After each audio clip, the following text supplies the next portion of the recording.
Pour fêter les 40 ans de la première Golf GTI, Volkswagen a sorti une évolution de l'actuel Golf GTI appelé Club Sport.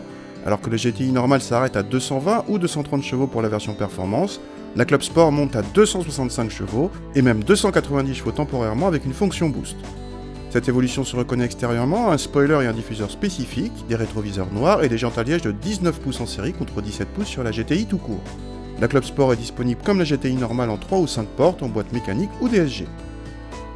A l'intérieur, on retrouve peu ou prou l'habitacle d'une Golf GTI avec comme principale différence la présence d'Alcantara en série sur le volant. Pour le reste, la présentation reste flatteuse et l'équipement complet comprenant notamment un sélecteur de mode de conduite et on retrouve le clin d'œil du pommeau de levier de vitesse en forme de balle de golf, toujours sympathique.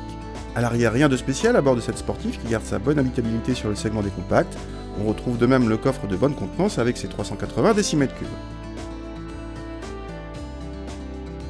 Contact et le 4 cylindres de litre émet une sonorité légèrement rauque. La motricité de cette traction est assez bonne grâce notamment à l'autobloquant mécanique. On notera malgré tout que même en déconnectant totalement l'ESP, l'antipatinage reste actif. Le moteur très souple reprend bien dès 2000 tours et ne s'essouffle pas jusqu'à 6500 tours, octroyant des performances dans la bonne moyenne de la catégorie avec 26 secondes au 1000. C'est quasiment une seconde de mieux que la GTI Performance de 230 chevaux.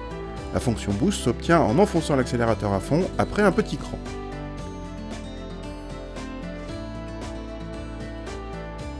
Côté châssis, tout n'est pas rose. Notre modèle avec suspension pilotée s'est montré trop ferme en mode sport, qui ne conviendra que sur piste parfaitement lisse. Dès que le revêtement n'est pas parfait, préférez le mode normal. L'autobloquant n'empêche pas l'auto d'élargir légèrement la trajectoire. L'arrière reste assez sage, un peu trop vu la vocation de l'auto, mais rend la voiture efficace et facile. Cette Club Sport remet la Golf GTI face à des rivales comme la 308 GTI ou la Civic Type-R, se rapprochant en puissance et en performance, mais il n'y en aura que 200 exemplaires pour la France.